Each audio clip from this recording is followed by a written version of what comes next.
Atos capítulo de número 2, nós vamos ler o versículo de número 1. Atos capítulo 2, versículo de número 1 a seguir. E depois nós vamos ler os versículos de número 38 e 39. Atos capítulo 2, versículo de número 1, diz assim: Cumprindo-se o dia de Pentecostes, estavam todos reunidos no mesmo lugar, e de repente veio do céu um som, como de um vento veemente e impetuoso, e encheu toda a casa em que estavam assentados. E foram vistas por eles línguas repartidas como que de fogo, as quais pousaram sobre cada um deles. Versículo 4 diz: E todos foram cheios do Espírito Santo. Você pode repetir comigo?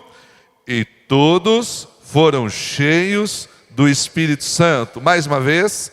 E todos foram cheios do Espírito Santo. E começaram a falar em outras línguas, conforme o Espírito lhes concedia que falassem. Versículo de número 38 do mesmo capítulo 2 e o 39 diz assim: E disse-lhes Pedro: Arrependei-vos, e cada um de vós seja batizado em nome de Jesus Cristo para o perdão dos pecados, e recebereis o dom do Espírito Santo. Repita comigo: e recebereis o dom do Espírito Santo. Porque a promessa vos diz respeito, e aqui a promessa geracional. A promessa diz respeito a vós, aos vossos filhos, e a todos os que estão longe, e a tantos quantos Deus, o nosso Senhor, chamar. E eu e você fazemos parte desse chamado de Deus para recebermos a promessa do Espírito Santo. Então, quando o pastor Flávio me convidou, e eu sou imensamente grato a Deus por esse convite, honrado, ele pediu para que escolhêssemos um tema para compartilhar com vocês. Embora seja um culto de uma celebração no domingo, o foco aqui é uma escola bíblica e trazermos uma reflexão para os queridos irmãos. Então, se a minha pregação hoje ela for mais de caráter de um estudo bíblico, não se sinta cansado com isso. Deus vai abençoar a sua vida através da palavra dele, em nome de Jesus. Então eu sugeri para ele que falássemos sobre esse tema, sobre Pentecostes, ou uma liderança pentecostal para os nossos dias, uma liderança pentecostal para o nosso tempo e para a nossa realidade. Então eu gostaria que você abrisse o seu coração, preparasse a sua mente, porque hoje eu quero refletir com você algo sobre a nossa identidade, sobre o nosso DNA, sobre a nossa essência como igreja, Assembleia de Deus, mas acima de tudo como uma igreja pentecostal. Uma igreja que foi protagonista no Brasil do maior movimento espiritual que esse país já experimentou. Não existe nenhum movimento espiritual que foi mais forte, que foi mais intenso, que foi mais abrangente do que o movimento pentecostal assembleiano. Tanto que em praticamente qualquer lugar do Rio Grande do Sul, aonde você for, com pouquíssimas exceções, se é que ainda tem, você vai encontrar um grupo de crentes pentecostais assembleianos adorando o nome do Senhor Jesus. No Brasil também não é diferente. Em praticamente qualquer lugar desta nação, seja nas grandes capitais, seja nas grandes metrópoles, seja nas grandes cidades ou nas cidades menores, seja lá no Pantanal Mato-Grossense, ou seja lá nos lugares inóspitos e difíceis de acesso do estado do Amazonas, ali estão crentes pentecostais, batizados com o Espírito Santo e com fogo, servindo ao Senhor Jesus Cristo. Porém, o movimento pentecostal, ele enfrenta momentos desafiadores, momentos de transições. E não seria para menos, porque nós vivemos em um mundo de transição. Então, dentro deste mundo e desta realidade de transição, como que deve ser a nossa postura? Como deve ser a nossa jornada? Como devem ser as nossas respostas aos grandes desafios? E como nós vamos trabalhar uma mensagem mais reflexiva, se você quer anotar, ou depois está sendo transmitido pela internet, fica gravado depois você pode assistir de novo. 3 desafios que, do meu ponto de vista hoje, são grandes desafios que nós já estamos enfrentando. O primeiro desafio é um desafio interno, que é o desafio do institucionalismo. O que é o desafio do institucionalismo? Institucionalismo é diferente de instituição. Instituição é boa, é necessário e é saudável. A nossa igreja, ou a Assembleia de Deus, ou o movimento pentecostal, ele inicia no Brasil como um movimento, mas depois tem que se tornar uma instituição. Ele precisa ter registro, ele precisa ter CNPJ para existir como instituição. E até aí não tem nenhum problema. O problema é quando uma instituição ela migra para o institucionalismo. Por quê? Quando uma instituição ela é instituída para um propósito, para cumprir uma missão, para cumprir algo pela qual ela foi criada. E o movimento pentecostal, ele foi estabelecido pelo Espírito Santo para impulsionar crentes, para pregar o Evangelho, para que mais e mais pessoas conhecessem o poder do nome de Jesus. Qual é o problema do institucionalismo? A nossa igreja é uma igreja centenária, 111 anos no Brasil, mais de 111 anos nos Estados Unidos. Vamos completar 100 anos de Rio Grande do Sul.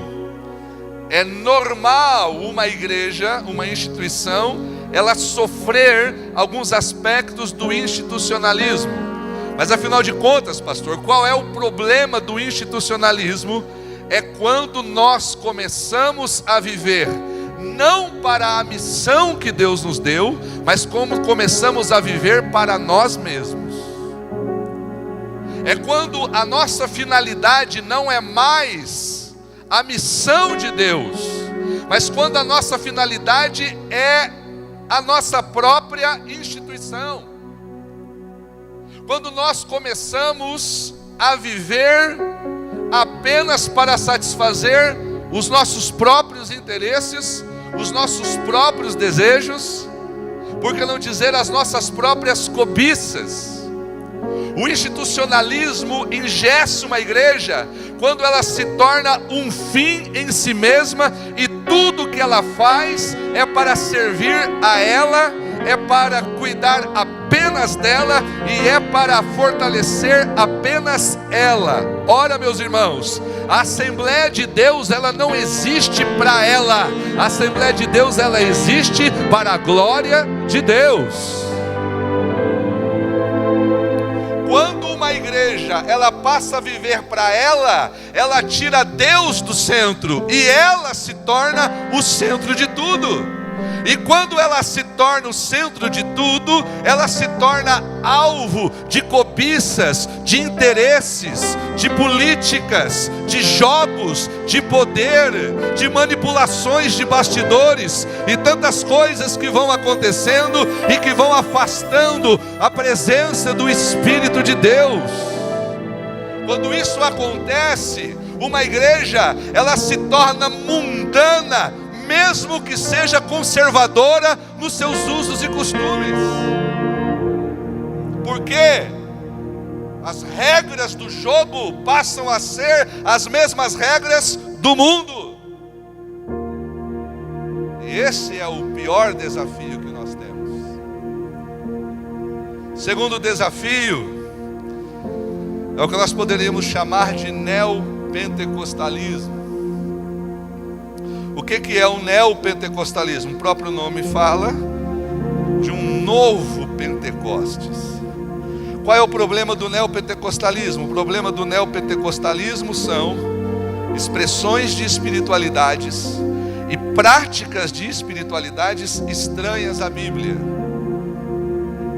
que não passa pelo crivo da palavra. E há muitas instituições, muitas igrejas hoje fazendo um monte de coisa, dizendo que é o Espírito Santo e não tem nada do Espírito de Deus. Práticas que não fazem parte tanto da tradição bíblica quanto da essência do pentecostalismo clássico, podemos assim dizer. Coisas estranhas, coisas de certa maneira malucas até. E você olha, você assiste e você não consegue acreditar que eles dizem que é Deus naquilo ali. Então esses movimentos eles vão surgindo, e como eles são antropocêntricos, preste atenção, um dos principais problemas do neopentecostalismo é o antropocentrismo da sua essência. Ora, o que é o antropocentrismo? É colocar o ser humano no centro e colocar Deus orbitando em torno do ser humano, como se Deus fosse o nosso empregado, apenas para nos servir, apenas para nos dar presentes, apenas para nos abençoar. Problema desse tipo de evangelho terapêutico, humanista, antropocêntrico, é que neste evangelho não tem cruz, nesse evangelho não tem arrependimento, nesse evangelho não tem regeneração, nesse evangelho não tem novo nascimento. Esse evangelho é: você é lindinho, você é queridinho, você é bonitinho e Deus tem que dar tudo para você. Mas esse não é o evangelho da Bíblia, porque o evangelho da Bíblia diz que todos os seres humanos afastados de Deus estão condenados eternamente, e a única maneira de salvação é receber a Cristo como seu único e suficiente Salvador, passar pelo processo do novo nascimento.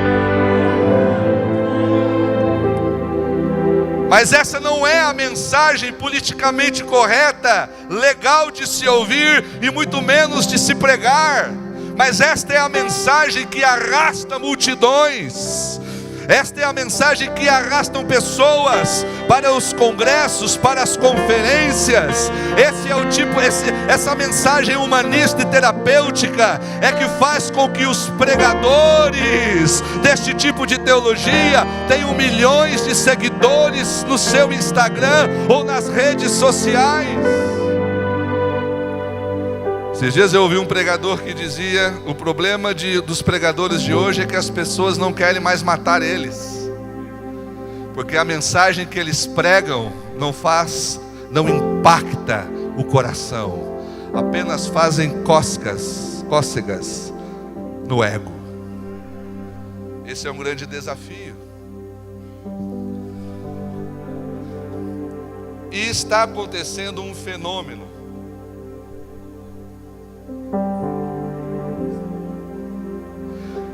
Está acontecendo um fenômeno.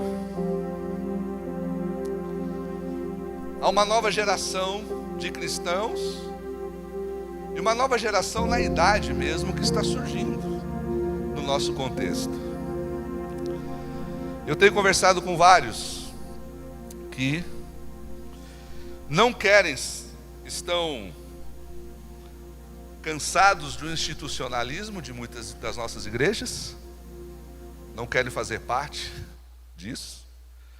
Outros não querem ser associados com a espiritualidade neopentecostal, Por quê? Porque nós somos colocados dentro do mesmo pacote. E muitos destes que não querem esse institucionalismo que muitas vezes atinge a nossa igreja, e o neopentecostalismo, para o qual muitas das nossas igrejas também estão migrando, não querendo ser associado com isso, eles estão migrando para movimentos ou igrejas cessacionistas. Por quê? Porque são igrejas, eu não estou aqui dizendo que elas não são sérias e elas não são cristãs, não é isso que eu estou dizendo. Eu só estou dizendo que esse aspecto da teologia não diz respeito à nossa maneira. Por quê? Porque se é para ser assembleiano, tem que ser pentecostal. Sim ou não? É para crer na atualidade dos dons. Sim ou não? É para crer.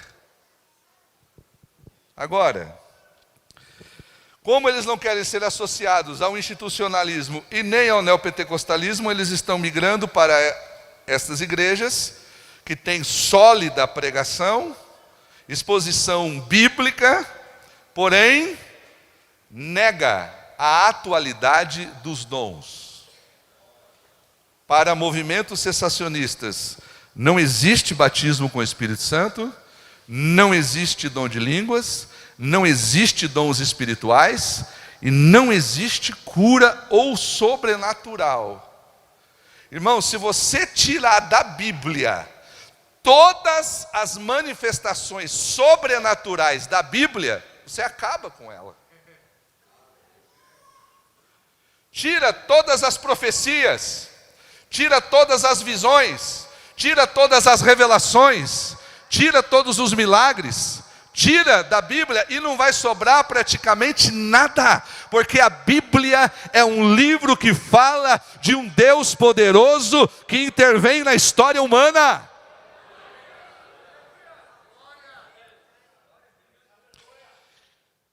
Posso continuar? Então, queridos, nós precisamos, esses são os desafios que nós temos. Primeiro, institucionalismo. Segundo, neopentecostalismo. E terceiro, cessacionismo. Pode repetir comigo? Primeiro, institucionalismo. Segundo, neopentecostalismo. E terceiro, cessacionismo. Pastor, nunca ouvi falar sobre essas coisas. Nunca ouvi falar sobre... por isso que a irmã olhou ali e disse assim, meu Deus. Se você nunca ouviu falar muito sobre isso, comece a estudar, porque isso é importante, para que nós possamos dar continuidade ao que Deus nos deu. Quero falar um pouco sobre um outro conceito, chamado pentecostalidade. Repita comigo, pentecostalidade. O que é pentecostalidade? Pentecostalidade, na linguagem teológica, é a maneira como uma comunidade cristã experimenta a experiência com o Espírito Santo no seu contexto. Pentecostalidade é a maneira como uma comunidade cristã experimenta a sua relação com o Espírito Santo no seu contexto. Por exemplo, a pentecostalidade das igrejas dos nossos irmãos reformados, ela é uma pentecostalidade, podemos assim dizer, paulina. Por quê? Porque a pentecostalidade das igrejas reformadas, elas são, vamos dizer assim, essencialmente fundamentadas na maneira como Paulo ensina sobre o Espírito Santo. E o foco da pneumatologia, o que é pneumatologia? Estudo sobre o Espírito Santo. O foco da pneumatologia de Paulo é a ação do Espírito no interior do ser humano, para torná-lo uma nova criatura em Cristo Jesus. Por isso que Paulo vai falar muito sobre a ação do Espírito Santo no caráter do crente. E para mostrar isso, ele escreve a carta aos Gálatas e faz o contraste entre as obras da carne e o fruto do Espírito. Então, a ênfase pneumatológica de Paulo é a ação do Espírito como um agente regenerador. Por isso que, se você vai ouvir pregadores reformados, eles sempre vão enfatizar a ação interna do Espírito Santo dentro do crente. E isso é bíblico. Isso está na Bíblia. E nós cremos. Amém, queridos? Você crê nisso? Você crê que o Espírito Santo está em você? Você crê que você é uma nova criatura por obra pela obra regeneradora do Espírito? Amém? O Senhor Jesus Cristo disse: quem não nascer da água e do Espírito não pode ver o reino de Deus. Ok, mas e a nossa pentecostalidade? A nossa pentecostalidade, esses dias, eu estava dando uma aula para os nossos membros da igreja e disse: irmãos, não é que ser pentecostal é melhor do que ser reformado. Eu só acho mais legal. Eu só acho mais legal. Porque se você não é pentecostal, você não vai crer em determinadas coisas que só um pentecostal acredita. Agora, qual é a diferença da nossa pentecostalidade? A pentecostalidade assembleiana, além de ser paulina, porque crê na ação do Espírito dentro do crente, ela também é uma pentecostalidade, eu vou usar aqui termos lucana. O que é uma pentecostalidade lucana? Baseada na interpretação que Lucas dá à pessoa do Espírito Santo. É por isso que o pessoal fica louco com a gente, porque nós temos no Evangelho de Lucas e no livro de Atos 2 textos que são a base da nossa teologia do Espírito Santo.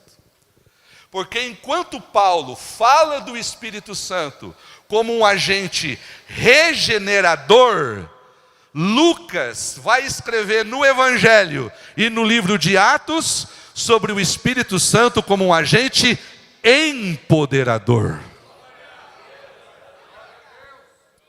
É por causa de Lucas que nós cremos no poder do Espírito Santo. É por causa de Lucas que nós usamos o termo revestido do Espírito Santo. É por causa de Lucas que nós usamos o termo cheio do Espírito Santo. É por causa de Lucas que nós usamos o termo empoderado pelo Espírito Santo. É por causa de Lucas que nós cremos e recebereis poder ao descer sobre vós o Espírito Santo e sereis testemunhas.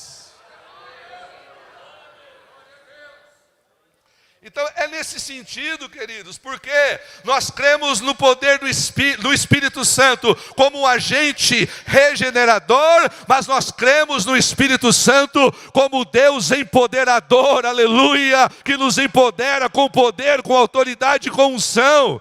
Lucas escreve o seu evangelho falando como que o Espírito Santo empoderou Jesus, porque o Senhor Jesus, Lucas vai mostrar a ação do Espírito Santo em Jesus desde o seu nascimento até a sua ressurreição, porque Maria ficou grávida por obra e graça do Espírito Santo.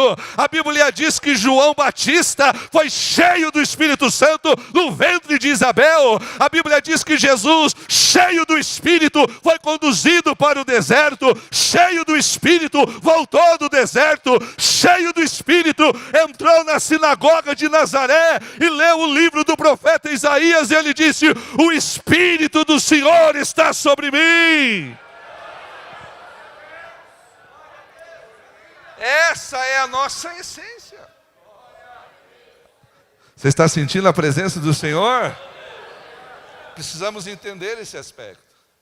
Por isso que a nossa pentecostalidade ela é pentecostal no sentido de que nós cremos em tudo o que está em Atos 2. Nós cremos, e nós não cremos que era só para aquele tempo, nós cremos que é para os dias de hoje, porque a promessa diz respeito a vós, os vossos filhos, aos que estão longe e a todos quantos o Senhor nosso Deus chamar. Já faz mais de 100 anos que no Brasil esta chama poderosa do Espírito Santo, ela está acesa e nós não vamos deixá-la se apagar. Glória a Deus. Nós cremos na atualidade do que Deus está fazendo. Amém, queridos? Por que eu estou dizendo isso? Porque o futuro da cristandade é o mundo cristão. A cristandade no primeiro século, ou na sua primeira fase, ela foi católica. Depois, ela foi reformada protestante. Mas o catolicismo está em crise. O protestantismo em muitos países praticamente não existe. E isso não sou eu que estou dizendo. São teólogos e sociólogos que não são cristãos. O futuro do cristianismo no mundo é pentecostal. O futuro do cristianismo no mundo é pentecostal. Amém, queridos? É pentecostal. Então, nós precisamos ter responsabilidade com isso. Posso continuar? Segundo lugar, a nossa pentecostalidade, ela tem 4 pontos. O calvinismo tem 5, a gente tem 4.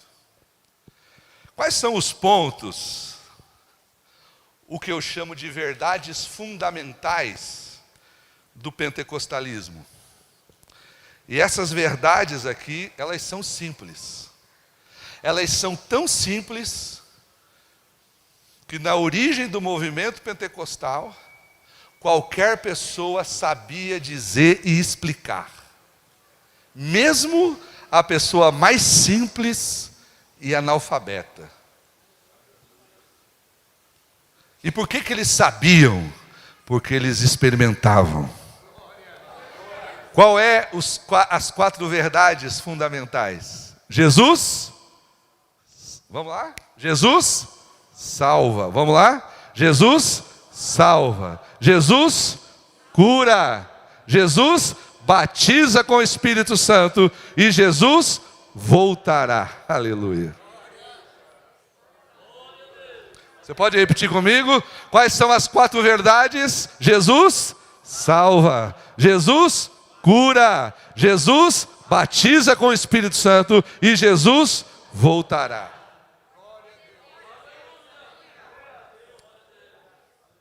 Essas 4 verdades, depois surgiu uma denominação pentecostal que tem ali, né, até na própria placa da denominação, mas não surgiu nesta denominação. Essa era a essência das verdades fundamentais do pentecostalismo. Jesus salva, Jesus cura, Jesus batiza e Jesus voltará. Muitos cristãos pentecostais não sabiam ler e não sabiam escrever, mas eles diziam: eu só sei que Jesus salva, Jesus cura, Jesus batiza e Jesus voltará. Oh, glória ao nome de Jesus. Agora eu quero perguntar, você crê nisso ainda, sim ou não? Você crê nisso ainda? Você crê nisso? Então, queridos, eu gostaria de, no restante do tempo que eu tenho, o pastor Flávio me deu até a meia-noite, amém? Falar para vocês sobre alguns fundamentos, sobre esse aspecto. Primeira coisa destas verdades, nós somos muitas vezes acusados. Não, porque os pentecostais, para eles é só o Espírito Santo. Para eles, Jesus não tem importância. Eu pergunto, aonde? Se nas nossas 4 afirmações, começa com quem? Com quem? Nós cremos que sem Jesus não tem salvação. Nós cremos que se Jesus não curar, nós cremos que se Ele não batizar, não tem batismo. E nós cremos que se Ele não voltar, não tem reino eterno. Então a nossa fé, ela é essencialmente, profundamente cristocêntrica. Jesus está no centro daquilo que nós cremos. Jesus está no centro. Aleluia. Então, queridos, nós precisamos entender que Jesus está no centro da nossa espiritualidade, da nossa pentecostalidade. Agora, você crê que Jesus ainda continua salvando, sim ou não? Você crê que Ele ainda cura hoje em dia? Inclusive Ele pode estar curando você agora. Ele pode estar curando você agora, aleluia. Sinta a presença do Espírito de Deus aqui nesta noite. Deus trazendo cura sobre este lugar. O profeta do Antigo Testamento, Malaquias, disse que o Messias traria cura sobre as suas asas. Glória a Deus. Você crê que Jesus ainda batiza com o Espírito Santo? Você ainda crê que Ele vai voltar? Amém. Então essas 4 verdades, elas são atuais. Elas são atuais. Por que eu estou dizendo isso? Porque quando elas foram elaboradas pelos primeiros pastores, líderes e teólogos pentecostais, elas foram elaboradas para um contexto, para uma época, que no nosso caso aqui é mais de 100 anos. O mundo mudou de 100 anos para cá, sim ou não, gente? Mudou, sim ou não? Mudou. O mundo não é o mesmo nem de 10 anos atrás. Aliás, o mundo não é o mesmo nem de 2 anos atrás. Mas nós temos o desafio de pregar essas mesmas verdades. E aonde o senhor quer chegar, pastor? Nós precisamos não apenas pregar essas verdades, mas nós precisamos ampliá-las para outras esferas de alcance. Essas verdades não podem estar apenas no nosso discurso, ela tem que estar na nossa ação. Então, nos próximos minutos, eu quero propor para você aqui algo que tem consumido boa parte do meu tempo nos últimos anos, que é entender como que nós podemos ser pentecostais, pregar esta mensagem no século 21 e responder aos desafios da pós-modernidade. Vamos lá. Primeira verdade, nós precisamos entender, é a verdade de Jesus salva. A Bíblia diz que nenhum outro há salvação. Atos capítulo 4, versículo 12. Se você quiser abrir. Mas Pedro disse: em nenhum outro há salvação, porque também debaixo do céu nenhum outro nome é dado entre os homens, pelo qual devamos ser salvos. Se referindo que salvação é só em Jesus. Agora, a nossa soteriologia, ou a nossa doutrina da salvação, ela foi elaborada com um foco. Qual é o foco? A salvação individual das pessoas para o céu.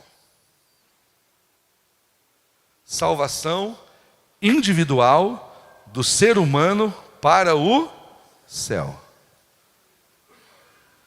Por que eu estou dizendo isso? Porque a soteriologia, ou a doutrina da salvação, a maneira como pregamos ou sempre proclamamos a salvação, ela sempre teve como foco a salvação das pessoas. E você precisa se salvar, você precisa aceitar Jesus para ser salvo, para ir para onde? Para o céu. E por que que esse foi o foco da pregação de salvação do movimento pentecostal no início? E aí você vai, se você estudar, você vai. Por quê? Os primeiros pentecostais, eles acreditavam na eminente volta de... Então para eles é o seguinte: Jesus vai voltar semana que vem, mês que vem. E se você só tem até semana que vem e mês que vem para estar nessa terra, o que você vai fazer? O que você vai fazer? Aceita Jesus, aceita Jesus, aceita, vem para a igreja, vem para a igreja, vem. Por quê? Não sabemos se mês que vem Jesus já não voltou. Isso é importante? Extremamente importante. Mas o que aconteceu?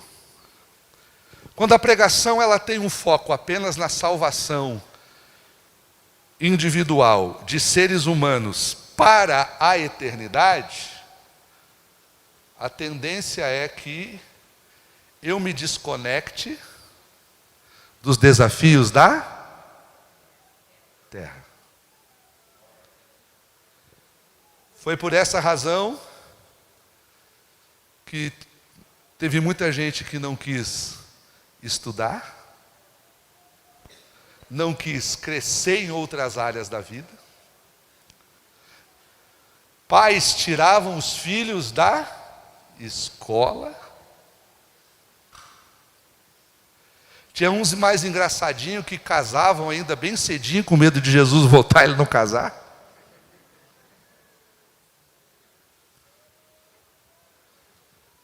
Só que isso faz mais de 100 anos. E Jesus já voltou, gente? Jesus já voltou? Porque se ele voltou e nós estamos aqui, tá uma coisa...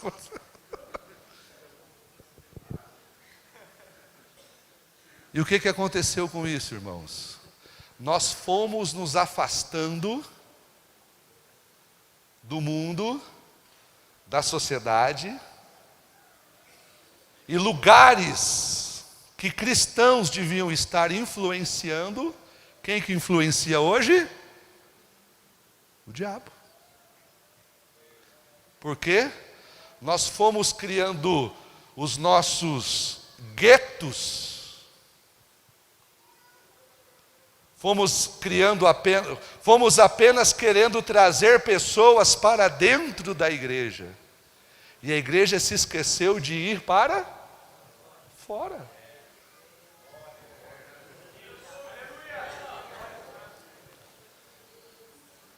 Quem aqui é da época que ter rádio era pecado e foi disciplinado? Pastor Terce. Geladeira?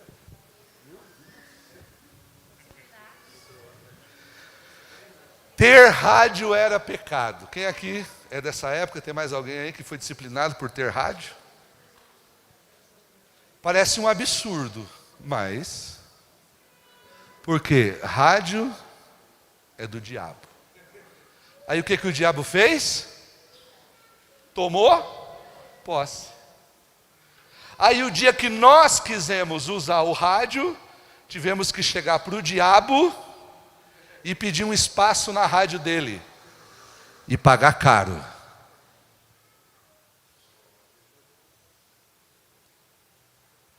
Aí depois veio a próxima tecnologia do século XX, que era nunca que isso aqui seria permitido. Nunca. Numa igreja. Televisão não pode, porque televisão também é do diabo. O que o diabo fez? Tomou posse. Aí depois, quando a gente quis, tivemos que pedir para o diabo para fazer programa na TV dele. E ele cobra caro. E aí a gente foi delegando rádio para o diabo, TV para o diabo. a economia para o diabo, a arte, a cultura, o cinema, a política, tudo para ele. As universidades, as escolas, e hoje quem tem filho, quem é crente sabe o desafio que é ter um filho numa escola estadual ou pública, porque Jesus está voltando, não precisa fazer escola cristã, não precisa ter faculdade cristã, não precisa ter rádio cristã, não precisa ter cinema cristão. Aí sabe o que aconteceu, irmãos? Nós ficamos encurralados todos aqui dentro, com medo do mundo, para não se corromper com o mundo. Mas não adiantou. Como nós não fomos para lá, ele veio para cá.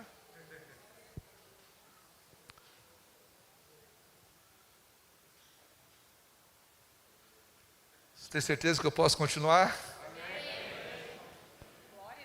Porque a nossa compreensão soteriológica, ela foi cortada pela metade. Por quê? A nossa compreensão soteriológica é somente da salvação que Cristo conquistou para nós na cruz. O que Cristo fez na cruz foi para perdoar os meus pecados e me libertar do pecado. Amém? Só que é aí que para a mensagem da salvação? Depois da morte de Jesus fez o que aconteceu com Jesus? Depois que ele morreu, o que aconteceu com ele? Ressuscitou. Nós pregamos muito Cristo crucificado, mas pregamos pouco o Cristo ressuscitado. O Cristo crucificado nos salva e nos perdoa, mas o Cristo ressuscitado, Ele é Senhor absoluto de todas as coisas. E como Senhor absoluto de todas as coisas, nós temos que crer que absolutamente nada deste mundo é do diabo, porque Jesus é soberano, Jesus é soberano, Jesus é soberano. Mas como a gente ficou com muita vontade de ir logo para o céu, a gente foi se afastando dos grandes temas do mundo. Mas nós precisamos entender, queridos, que Jesus ele veio não apenas para salvar nós seres humanos, para ir para o céu.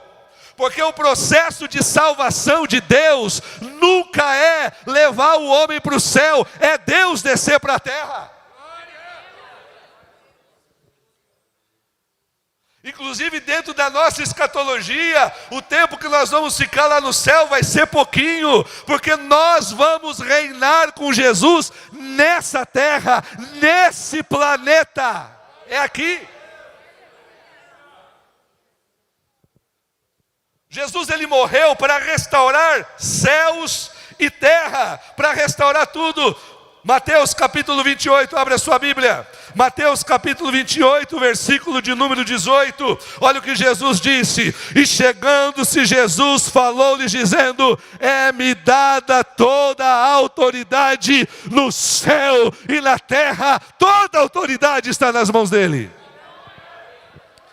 Efésios capítulo 1 e versículo de número 10, o apóstolo Paulo falando sobre a ressurreição de Jesus, falando sobre o senhorio de Jesus, ele escreve em Efésios capítulo 1 e versículo 10, dizendo o seguinte, Efésios 1 e 10, que Deus restaurou, Deus ressuscitou Jesus, e Ele vai tornar a congregar em Cristo todas as coisas na plenitude, na dispensação da plenitude dos tempos.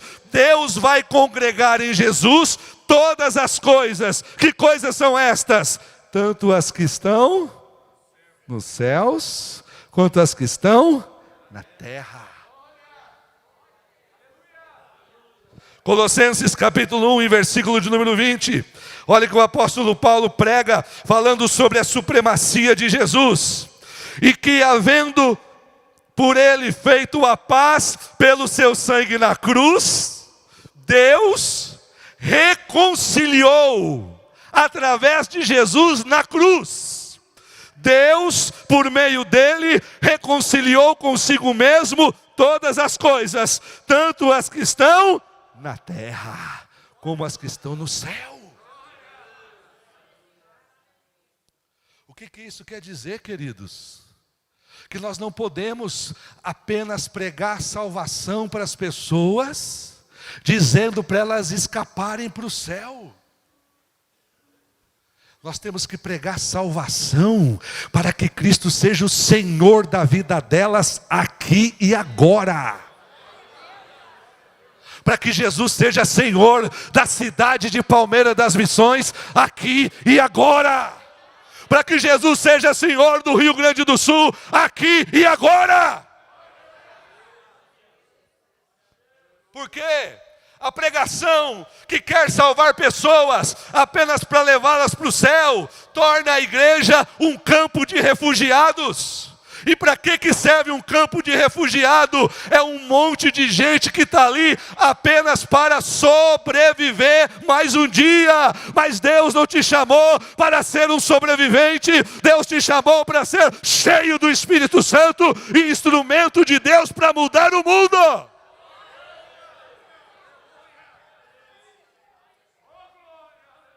É um cristianismo muito miserável, apenas ir toda semana na igreja para esperar Jesus voltar ou esperar o dia que você morrer. Não desperdice a tua vida, seja um instrumento poderoso nas mãos de Deus. Deus não te salvou apenas para desfrutar da salvação, mas para ser instrumento de salvação. Amém, queridos? Por isso que nós precisamos ampliar. Jesus salva, por quê? Porque Ele é Senhor. Ele não apenas morreu, Ele ressuscitou, está vivo. Vivo. Proclamar Jesus como Salvador, mas também como Senhor, é trazer o senhorio de Jesus para a igreja, para a política, para as artes, para a economia, para a educação, para a mídia, é trazer Jesus para todas as dimensões. Jesus, Jesus, Jesus, Jesus, Jesus, Jesus. Por quê? Porque todas estas áreas afetam a nossa vida. Sabe por que a gente fica bebendo do esgoto que a cultura joga na nossa cara? Porque a gente está aqui que nem um grupo de refugiados. Ai, Jesus volta logo. Eu não aguento mais esse mundo. Pois é aí que nós vamos passar a eternidade toda junto. Salvação nunca foi a terra ir para o céu. Salvação sempre foi o céu descer para a terra. Quando Deus criou esse planeta, Ele não levou o planeta para lá, Ele veio aqui. Quando Deus foi ter relacionamento com Adão e Eva no jardim, Deus não levava Adão para ir para o céu, era Deus que descia o jardim. Quando a humanidade toda estava mergulhada e condenada no pecado, Deus não levou os seres humanos para salvar eles no céu. No princípio era o Verbo, e o Verbo se fez carne, e o Verbo habitou entre nós, e vimos a sua glória, glória como unigênito do Pai. O anjo chega para Maria e diz: você vai ficar grávida, e o ente que estará dentro de você, ele se chamará Santo, e o nome dele será Emanuel. Emanuel não é Deus lá, Emanuel é Deus conosco. E quando Jesus vier para estabelecer o seu reino, a segunda fase da volta de Jesus é Ele vindo definitivamente com a igreja para reinar nesse mundo. Nesse mundo. Você está entendendo, amém? Vamos continuar mais um pouquinho? Se eu não pregar tudo hoje, eu volto para pregar a metade no ano que vem. Segunda verdade, Jesus cura. Ele salva, Ele é Senhor, e por isso Ele continua curando. Curando. Agora, por que essa verdade surgiu? Quando ela surge, no início do movimento pentecostal, era uma época em que muitas pessoas sofriam. E elas não tinham, primeiro, dinheiro para tratamento médico. Segundo, a medicina da época era muito limitada. Então, se Jesus não curasse, e as primeiras igrejas pentecostais começaram a dizer: Ele levou sobre si as nossas dores e as nossas enfermidades. Irmão, se eu perguntasse aqui quantos tem aqui um testemunho de cura, eu acredito que quase praticamente todos aqui levantariam a mão e diziam: eu fui curado. Eu fui curado. E Jesus continua curando, amém? Nós temos que continuar orando pelos enfermos, sim ou não? Ungindo com óleo, sim ou não? Impondo as mãos, sim ou não? Sim, cremos e continuaremos a fazer. Mas agora, como é que a gente pode ampliar isso um pouco mais? Eu ampliaria o termo cura para o termo sanidade. Por quê? Na origem do movimento pentecostal, a cura estava muito focada na cura do corpo. Mas Jesus só cura o corpo? O ser humano é só corpo? Paulo diz que nós somos compostos por 3 elementos. Vamos lá? Espírito, alma e corpo. E os 3, Jesus cura. Os 3, Jesus cura. Então, queridos, nós precisamos ampliar o conceito de cura, porque cura significa saúde e bem-estar. Sanidade significa saúde e bem-estar espiritual, físico e mental. Agora, o que isso tem a ver conosco como igreja? Tem a ver que, se nós somos pentecostais e cremos num Jesus que cura, o nosso ambiente tem que ser um ambiente de cura. Nós precisamos ser pessoas saudáveis. Nós precisamos ser uma comunidade de cura, de gente saudável, de gente feliz, de gente abençoada. Os nossos relacionamentos têm que ser relacionamentos saudáveis.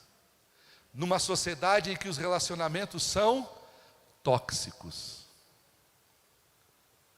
E como tem crente fisicamente saudável, mas relacionalmente doente? Como que tem pessoas que você conversa com ela e cai um peso assim, ó. Você chega para conversar com ela animado, motivado, e você sai dali quase querendo cortar os pulsos.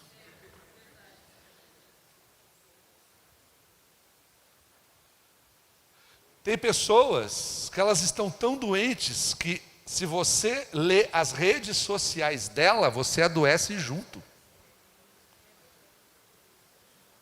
Porque ela está sempre triste, ela está sempre desanimada, Uma igreja que crê que Jesus cura tem que ter famílias saudáveis. Amém, irmãos? Mas infelizmente muitas famílias das nossas igrejas estão doentes. Pais contra filhos, filhos contra pais, marido contra esposa.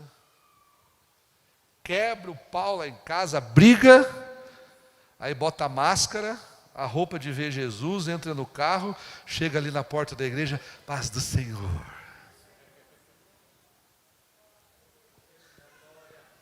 Além de doente, é hipócrita.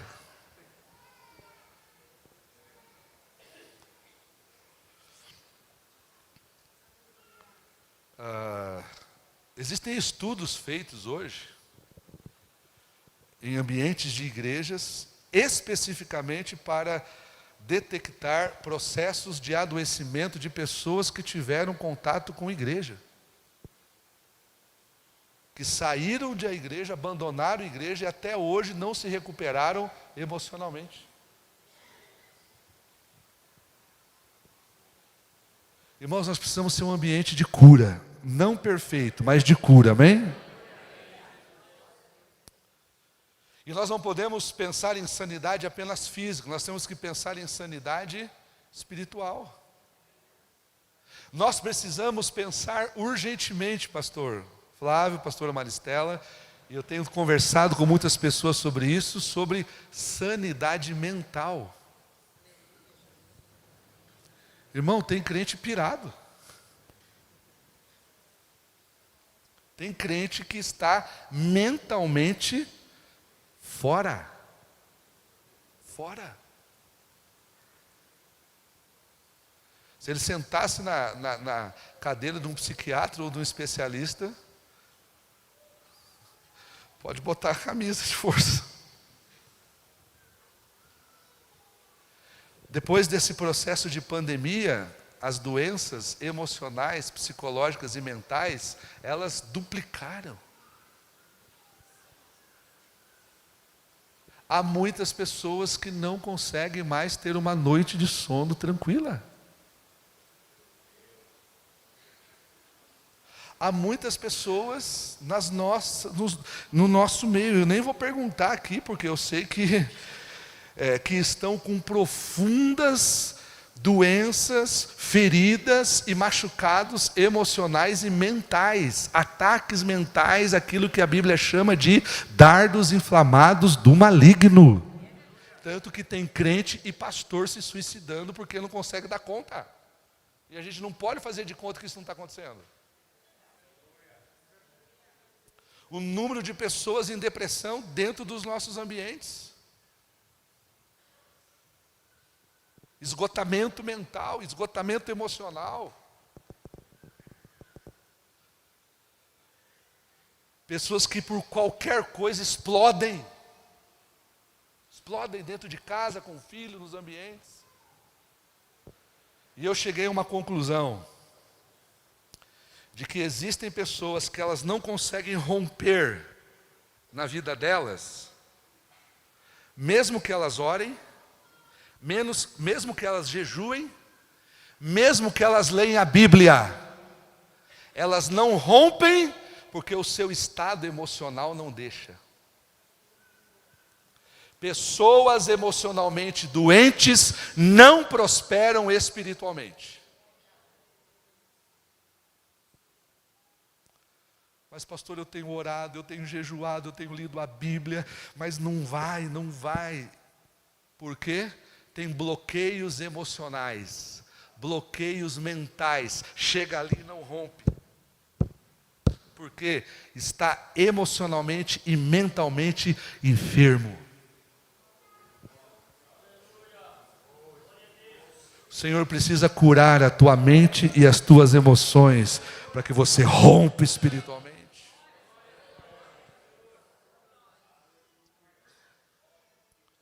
E nós precisamos ser instrumentos de cura. Inclusive a Bíblia diz, confessem. Conversa. Confesse. Tiago disse, as vossas culpas uns aos outros para serdes curados. Aleluia, glória a Deus. Nós precisamos ser um ambiente, irmãos, de confiabilidade, onde a gente desenvolva relacionamentos sérios, relacionamentos autênticos, que sejamos uma família que possamos compartilhar as nossas dores uns com os outros e orar uns com os outros, e não ficar se devorando uns aos outros.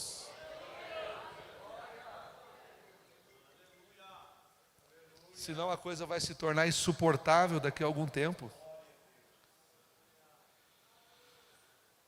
Eu quero falar no próximo ponto, Jesus batiza com o Espírito Santo. Você crê que Jesus batiza? Batismo com o Espírito Santo está no nosso DNA. E na nossa teologia, na nossa elaboração doutrinária de fé, nós cremos no que os teólogos chamam de a evidência inicial. E o que é a evidência inicial? As línguas estranhas.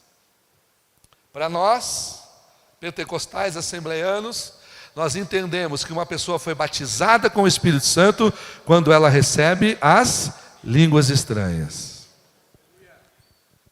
Agora, é por isso que se chama evidência inicial.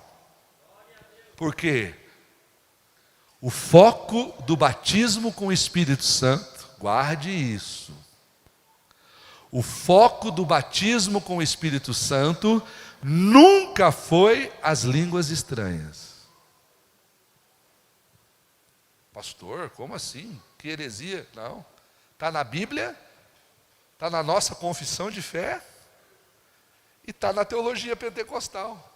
Qual é o foco do batismo com o Espírito Santo? Revestimento de poder para fazer a missão.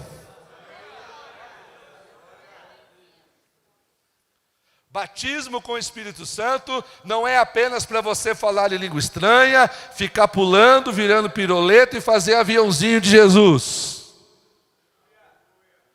Eu sou cheio do Espírito. Qual é a evidência? Eu falo em língua, eu profetizo, eu bato palma. Quantas pessoas você ganhou para Jesus? Nenhuma. Então, teu batismo está meia boca. Irmão, sabe por que o movimento pentecostal se espalhou para o mundo? Sabe por quê? Porque pessoas comuns como eu e você, quando eram tomadas pelo Espírito Santo, saíam pregando, plantando igreja, evangelizando, fazendo cruzada, visitando hospital, visitando asilo, visitando presídio, pregando. Crentes cheios do Espírito Santo. É culto lá na praça, é debaixo da árvore, é na casa da irmã Maria, é no ponto de pregação, pregando. Pessoas normais, cheias do Espírito Santo, elas transformam o mundo.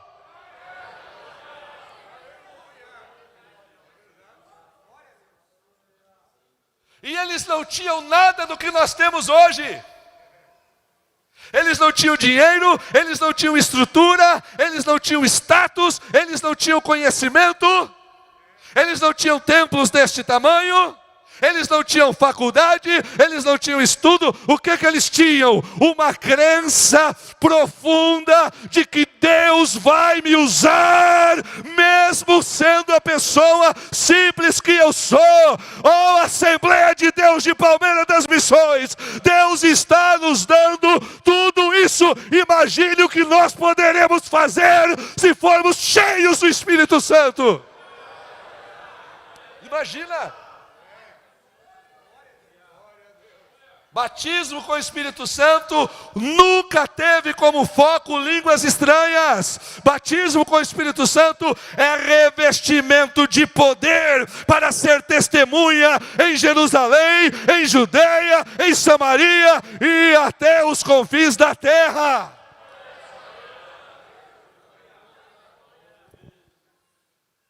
Eu daria uma palavra que hoje está muito na moda para isso, a palavra empoderamento.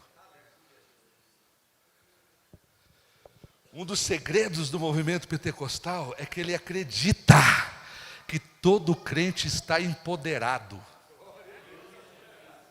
Todo crente está empoderado para ser instrumento nas mãos de Deus.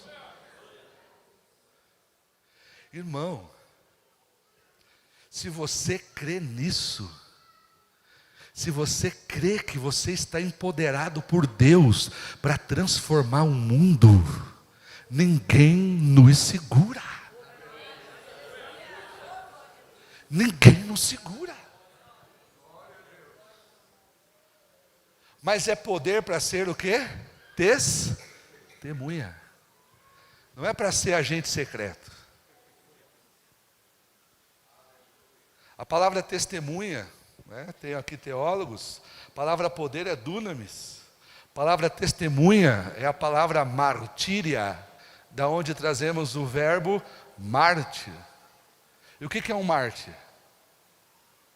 Alguém que está disposto a morrer por aquilo que defende.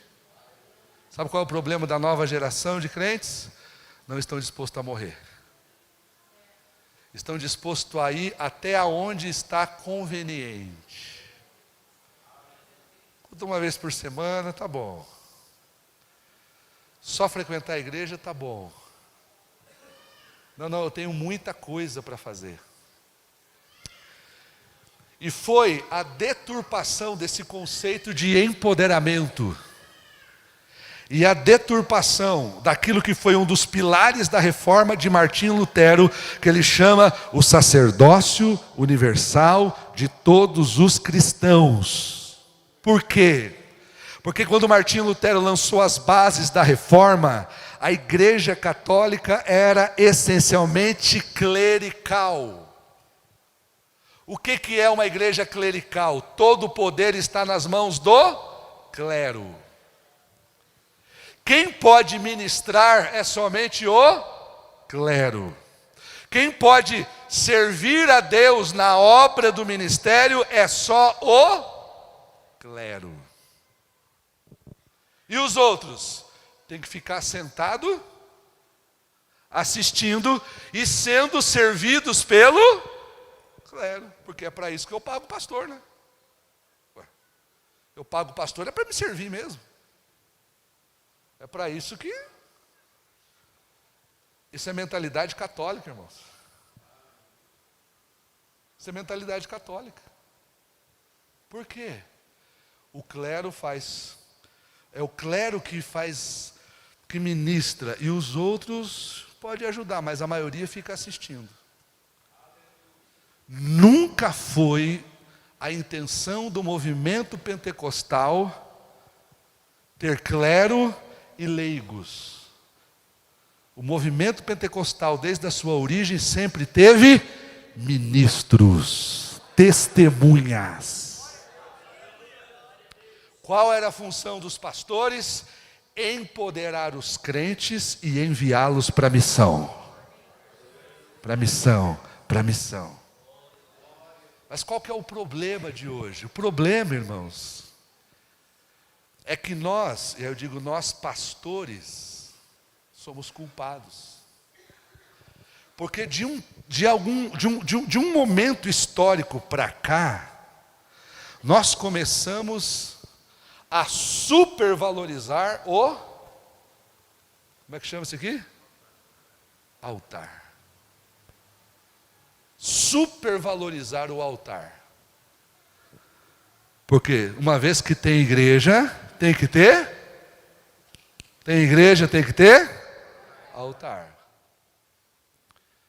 Consciente ou inconscientemente, a gente começou a dizer o seguinte: que quem tem chamada para fazer a obra de Deus é quem senta no altar. Consciente ou inconscientemente, nós começamos a vender a ideia de que quem senta aqui é especial.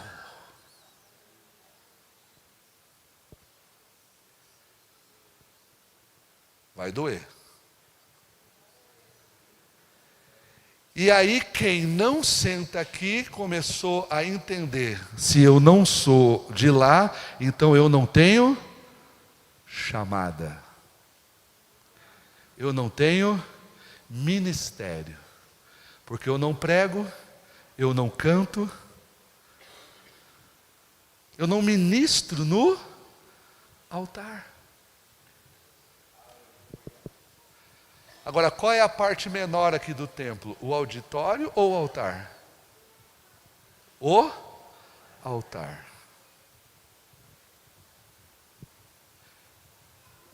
E quanto tempo da semana a gente gasta aqui no altar? Pouco tempo. Mas no teu trabalho, quanto tempo você gasta?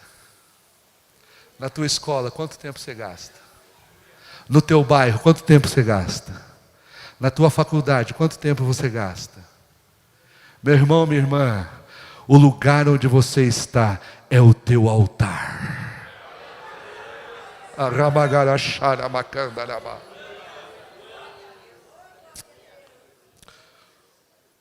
Faça da tua casa, do teu trabalho, da tua faculdade, da tua escola, do teu bairro, faça de lá o teu púlpito.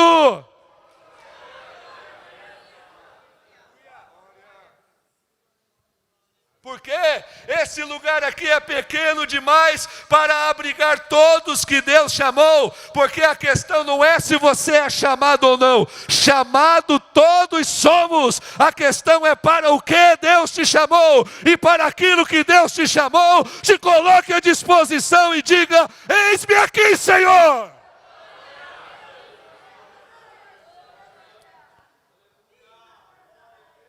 É por isso que nós temos pessoas, professores, que estão num ambiente estudantil, mas que não conseguem conectar a fé de domingo com a sala de aula da semana. Aqui na igreja é crente, lá na escola é professor ou professora. Não fala de Jesus, não influencia o ambiente aonde está. E quando vai conversar, porque eu já conversei com o professor dizendo: não, pastor, a minha fé eu vivo na igreja, na escola é a minha profissão. E eu digo: minha irmã, meu irmão, quem é esquizofrênico precisa de tratamento. Você está vivendo numa esquizofrenia existencial. Não existe a fulana crente e a fulana professora. Só existe a fulana crente em Jesus, que em todos os ambientes é crente em Jesus.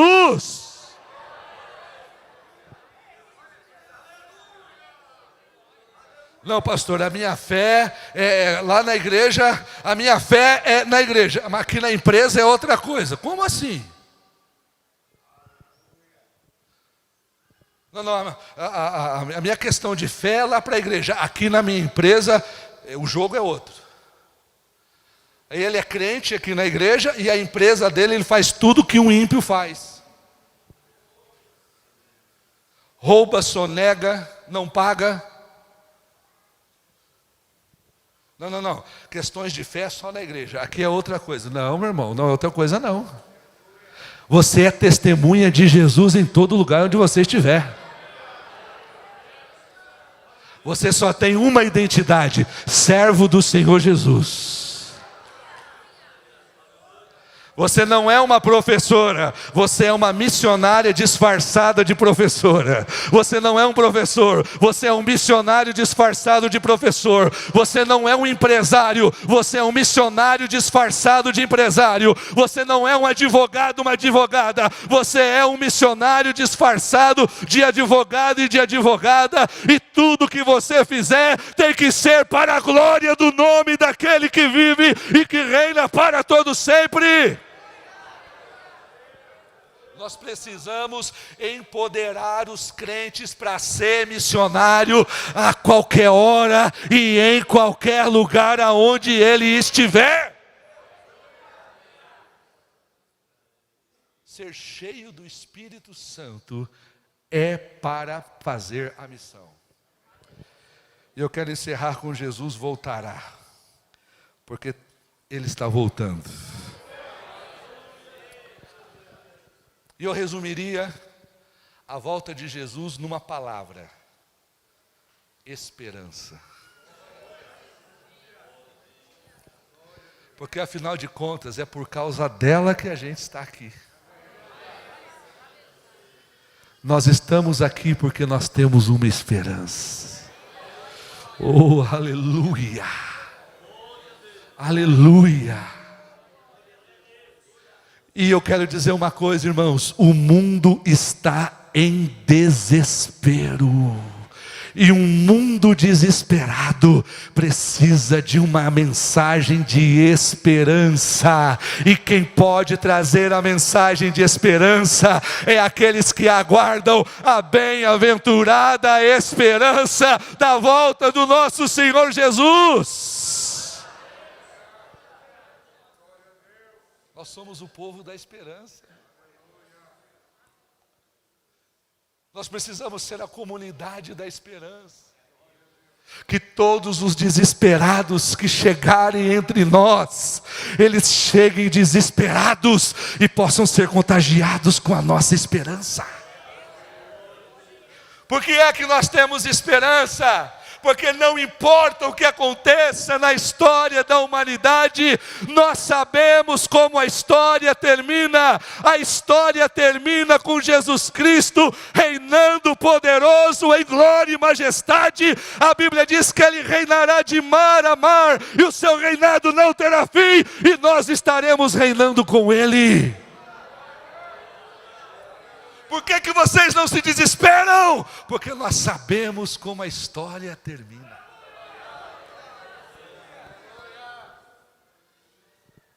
Já foi dado para nós o spoiler do filme. E o spoiler do filme é: na casa de meu pai há muitas moradas. Na casa de meu pai há muitas moradas. Levante as suas mãos se você ainda tem esperança em Jesus, e vamos ficar em pé nessa noite. Eu quero encerrar orando por você. Jesus salva, Jesus cura, Jesus batiza, e Jesus voltará, queridos. Jesus voltará. Jesus voltará. Nós estamos afirmando que Ele voltará. O futuro rei dessa terra, aleluia, Ele não é de nenhum partido de esquerda, de direita ou de centro. O futuro rei dessa terra, Ele não é de extrema direita, progressista, ou de extrema esquerda. O futuro rei dessa terra, Ele se chama Jesus Cristo.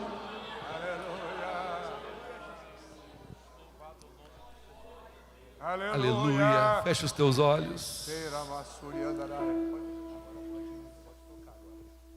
Fecha os teus olhos. Você crê que Jesus salva? Você crê que Jesus cura? Você crê que Jesus batiza com o Espírito Santo? Você crê que Ele está voltando? Quero convidar que nesta noite, você que está aqui e que ouviu essa mensagem, se você está aqui nesta noite e precisa encontrar-se com o Senhor da salvação, se você já serviu a Ele e por algum motivo abandonou a fé nele, Ele continua sendo o mesmo Rei poderoso e soberano. Se você nessa noite está aqui e precisa da salvação dEle, você já buscou salvação em tantas coisas, em tantos lugares, em tantos meios, e nada pôde te salvar. Nada poderá te salvar. A sua salvação não está nas coisas, a sua salvação está em uma pessoa, e o nome dessa pessoa é Jesus.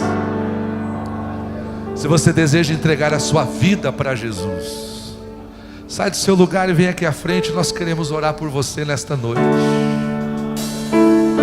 Eu quero orar pela sua vida, pela sua casa e pela sua família. Quero orar para que o Senhor perdoe os seus pecados, transforme você, o seu coração, a sua existência. Vem aqui, nós queremos orar por você. Queremos te abençoar nesta noite em nome de Jesus. Se você está parado, afastado dos caminhos do Senhor e deseja se reconciliar com Jesus, venha, nós queremos orar por você também. Pessoas estão vindo para ter um encontro com o Senhor que salva.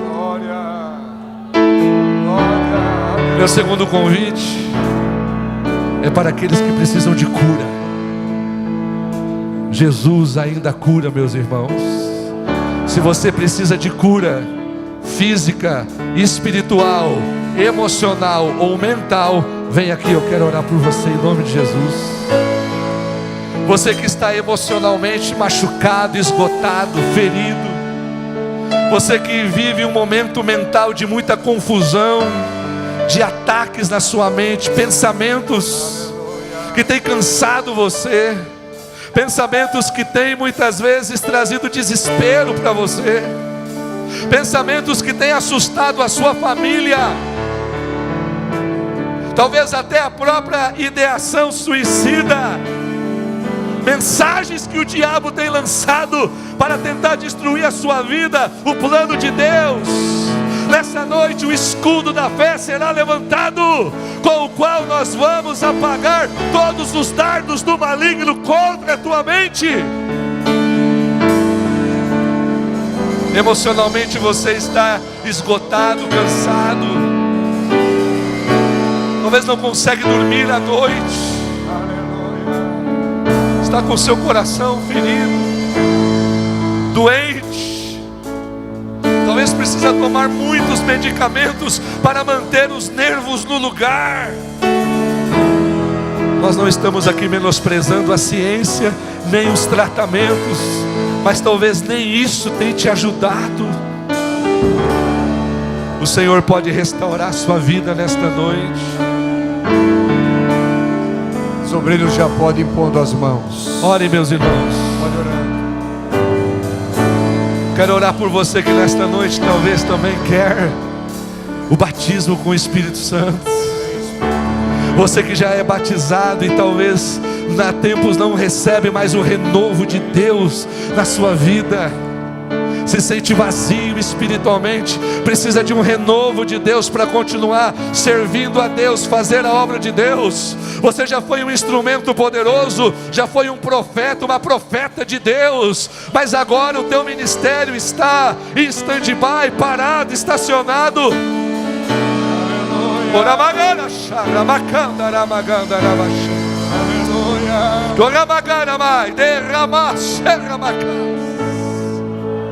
Não abandone a tua chamada e a tua vocação. O que você precisa é de uma nova explosão espiritual, é de uma intensidade do céu. Se você precisa de renovo, sai do seu lugar e vem aqui. Nós vamos orar por você em nome de Jesus.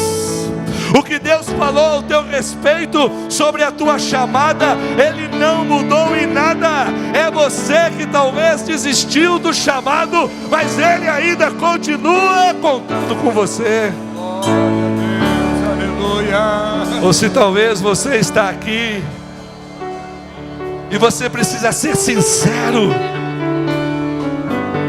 porque talvez você está sem esperança. Você vem na igreja, você participa das atividades, mas o teu coração está sem esperança. Se você precisa de uma renovação de esperança, sai do seu lugar, eu quero orar por você. Você entrou num turbilhão de problemas, você entrou num turbilhão de lutas, e você não consegue enxergar muito à frente, você não consegue enxergar saída, você não consegue enxergar perspectiva, e você disse: realmente eu não tenho mais esperança. O Deus da esperança, o Rei da esperança está aqui nesta noite.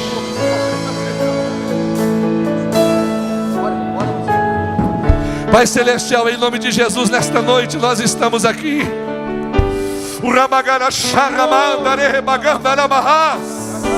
Senhor, nesta noite nós proclamamos aquilo que é a essência do que nós cremos, porque nós cremos que o Senhor cura, nós cremos que o Senhor batiza, nós cremos que o Senhor empodera, e nós cremos que o Senhor voltará.